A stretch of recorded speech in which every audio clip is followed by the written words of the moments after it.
Yeah Sreeleela గారు పాప morning shooting కూడా ఉంది, ఆవిడ కూడా గమ్ముని పంపాలి, గెస్ట్లు అందరూ కూడా చాలాసేపు అయింది. ఫస్ట్ ఆఫ్ ఆల్ కొన్ని బాధ్యతలు ఉంటాయి కాబట్టి స్టేజ్ మీద అండ్ సినిమాకి ప్రొడ్యూసర్గా ఉన్నాను. మా హీరో నితిన్ గారు, ఫస్ట్ ఆఫ్ ఆల్ నేను ఎవరికన్నా థ్యాంక్స్ చెప్పాలి ఈ స్టేజ్ మీద అంటే కనుక మా హీరో నితిన్ గారికి. సార్ నిజంగా మీరు లేకుండా ఈ సినిమా ఇంత హ్యాపీగా ఇంత ఎదరికి వెళ్ళేది కాదు. ఎందుకంటే ఇది ముగ్గురు కుర్రోలు కథ, ఒక హీరో యాక్సెప్ట్ చేయాలి అంటే చాలా ఆలోచిస్తారు. కానీ మీరు ఎటువంటి సంకోచం లేకుండా సార్ నాకు సినిమా నచ్చింది, ఇది ఒక కథ కింద నేను ఈ సినిమాని చూస్తున్నాను, నేను డెఫినెట్గా ఈ కథలో ఒక పార్ట్ అవుతానని చెప్పి మీరు నిజంగా వచ్చి అడిగేసి ఈ సినిమాని ఒప్పుకున్నారు. Thank you so much sir. ఎందుకంటే దీని ముందు అంచి చాలా మందికి చెప్పినా కూడా ఒక్కొక్కరు ఒక్కొక్క ఒపీనియన్ ఇచ్చారే తప్పితే ఈ సినిమాని ఒక కథ కింద చూసి మీరు ఎదురుకొచ్చారు. Thank you so much sir. And ఇంత పెద్ద ఫ్యామిలీ నుంచి వచ్చారు. ప్రతి క్షణం కూడా నాకు మైండ్లో తిరుగుతూ ఉండేది, ఆయన ఎలా ఉన్నారు, అక్కడ బాగా చూసుకుంటున్నారా లేదా ఏంటి అని చెప్పి. ఏ రోజు నాకు ఇబ్బంది లేకుండా, ఇన్ఫ్యాక్ట్ నన్ను బాగా చూసుకునేవాడు ఆయన సెట్కి వెళ్తే. అంత నిజంగా యూనిట్తో కలిసిపోయి అంత బాధ్యత తీసుకుని అక్కడ అవుట్డోర్లో అన్ని రోజులు ఉండి ట్యాన్ కూడా అయిపోయారు పాపం చాలా. అప్పుడు thank you so much for everything. And నిజంగా ఒక మంచి విషయం మీ గురించి చెప్పాలంటే, మొన్న పిఠాపురం అప్పుడు జరిగిన ఇన్సిడెంట్ నాకు ఈ ట్రైలర్ని పిఠాపురంలో చేయడం అనేది చాలా అంటే నేను చాలా ఎగ్జైట్ అయ్యి ఎవరైనా నాకు సజెషన్ చెప్పుకొని బాగుంది, ఐడియా ఎదిరిపోయింది, అక్కడికి వెళ్దాం ఉన్నాను. అప్పుడు నిజంగా నేను నితిన్ గారిని నేను అడగాలి లేదా నితిన్ గారి యాక్సెప్టెన్స్ తీసుకోవాలి అనేది నా మైండ్లో ఎక్కడో స్కిప్ అయిపోయి అది అనౌన్స్ చేసిన తర్వాత నాకు అనిపించింది, అరే హీరో గారిని తీసుకోవాలి కదా అని చెప్పి. ఎక్కడో నా వర్క్ ప్రెజర్లో స్కిప్ అయ్యాను.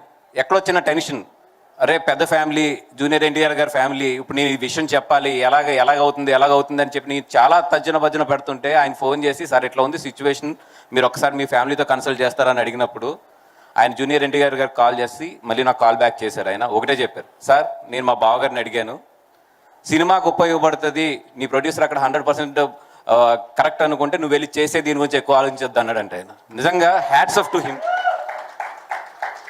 అంటే ఒక విషయాన్ని ఒక సినిమా వరకే ఆలోచించడం అనేది నిజంగా అది చాలా మెచ్యూర్డ్గా ఇచ్చిన సజెషన్ అది. Thank you so much sir.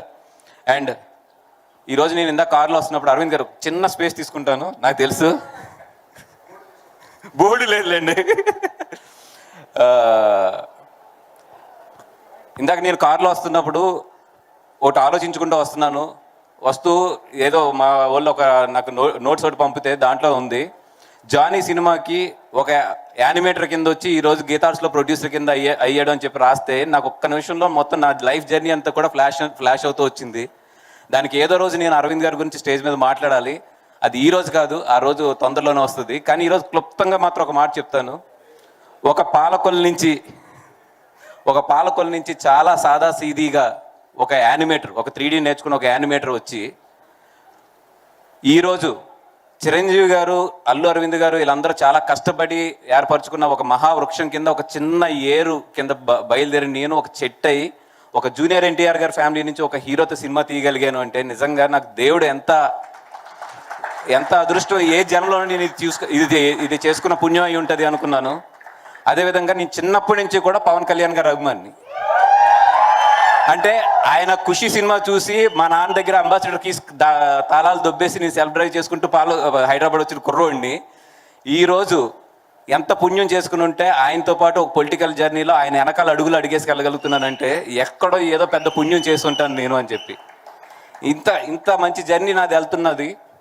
మొన్న 3 days బ్యాక్ మా టీం అంతా కూడా కూర్చున్నప్పుడు పబ్లిసిటీ తక్కువ ఉంది, నువ్వేమో కాపీ మీద ఉంటున్నావు, కాపీ రెడీ చేస్తూ ఉన్నావు, పబ్లిసిటీ తగ్గుతుంది, హెవీ కాంపిటీషన్ ఉంది, ఏం చేస్తావు అని అడుగుతున్నారు. నాకు ఒక్కటే ధైర్యం, ఎప్పుడు నా లైఫ్లో ఒకడు ఉన్నాడు, నేను ఎక్కడున్నా ఏం చేస్తున్నా ఎలా ఉన్నా కూడా నాకు అవసరం ఉన్నప్పుడు మాత్రం అతను వచ్చి నిలబడతాడు. నేను అది అడగక్కర్లేదు కూడా. చాలామంది ఏంటంటే అతన్ని అడగండి అంటున్నారు, నేను అడగట్లా.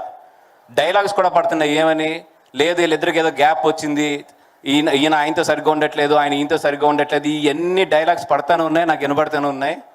కానీ నాకు తెలుసు నేను కష్టంలో ఉన్నానంటే ఇద్దరు నన్ను గుర్తుపడతారు. ఒకటి మా అమ్మ, 2 నా స్నేహితుడు బన్నీ. నేను కమ్యూనికేట్ చేయక్కర్లేదు, నేను అడగక్కర్లేదు, నాకు అవసరం ఉంది అంటే అతను వచ్చి నిలబడతాడు. ఆ విషయం నాకు తెలుసు. అందుకే ఈరోజు 11 గంటలకి తన ట్విట్టర్ హ్యాండిల్ ఎంత స్పెషల్గా తను చూసుకుంటాడో నాకు తెలుసు. అది చాలా తను కనెక్ట్ అయితే తప్పితే ఆ హ్యాండిల్ వేయడు. అట్లాంటిది నేను ఒక్క మాట అడగలేదు, ఏం అడగలేదు. వీడికి ఇప్పుడు అవసరం అనేది ఎక్కడో ఆయన మనసులో తట్టింది, ఆయన వేసాడు అంతే. 7 లక్షల వ్యూస్ ఈరోజు. అదేవిధంగా ఆయన ఇన్స్టాగ్రామ్ తీసుకుంటే 7 లక్షల ఇంచుమించు 6,50,000 వ్యూస్ ఇందాక నేను చూస్తుంటే, ఒక స్నేహితుడికి ఎప్పుడు నిలబడాలి, ఎలా నిలబడాలి అనేది తెలిసిన ఒకే ఒక వ్యక్తి ఎవరంటే నా లైఫ్లో అయితే అది బన్నీ గారు. 20 సంవత్సరాల క్రితం నా కోసం ఆయన వాళ్ళ ఫాదర్కి అడ్డు నుంచి ఉన్నాడు. మీకు గుర్తుందో గుర్తులేదో సార్, 20 సంవత్సరాల క్రితం నేను ఒక మిస్టేక్ చేస్తే నేను గీతార్స్ నుంచి వెళ్ళిపోవాల్సిన రోజు అది, 20 years బ్యాక్. ఒకటే చెప్పాడు ఆయన, తను ఉంటున్నాడు, తను ఉంటాడు. ఆయన వాళ్ళ ఫాదర్కి ఎదురు నిలబడ్డాడు. ఒక స్నేహితుడి గురించి ఎవరన్నా దేనికన్నా ఎదురు నిలబడగలనంటే అది బన్నీ గారు. అది నా లైఫ్లో నేను చూసింది. ఆ రోజు ఆయన కనుక నాకు నిలబడకపోయి ఉంటే ఆ రోజు, ఈరోజు బన్నీవాస్ అనేవాడు ఈ స్టేజ్ మీద ఉండేవాడు కాదు. ఆయనకి తెలుసు, నేను సంతోషంగా ఉన్నప్పుడు ఎప్పుడు కూడా ఏ రోజు కూడా మా ఇద్దరి మధ్యలో ఏమండి కంగ్రాచులేషన్స్ లేదా ఏమండి హ్యాపీ బర్త్డే లేదంటే ఏం ఉండవు మా ఇద్దరి మధ్యలో.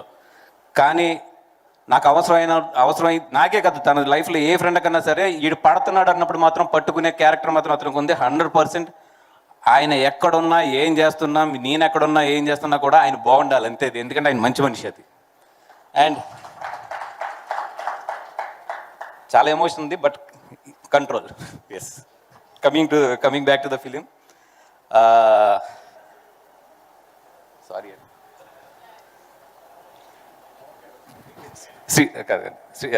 నితిన్ గారు, శ్రీలీల గారు, thank you so much. Morning shooting ఉంది, నాకు తెలిసి మీరు కంగారులో ఉన్నారని చెప్పి.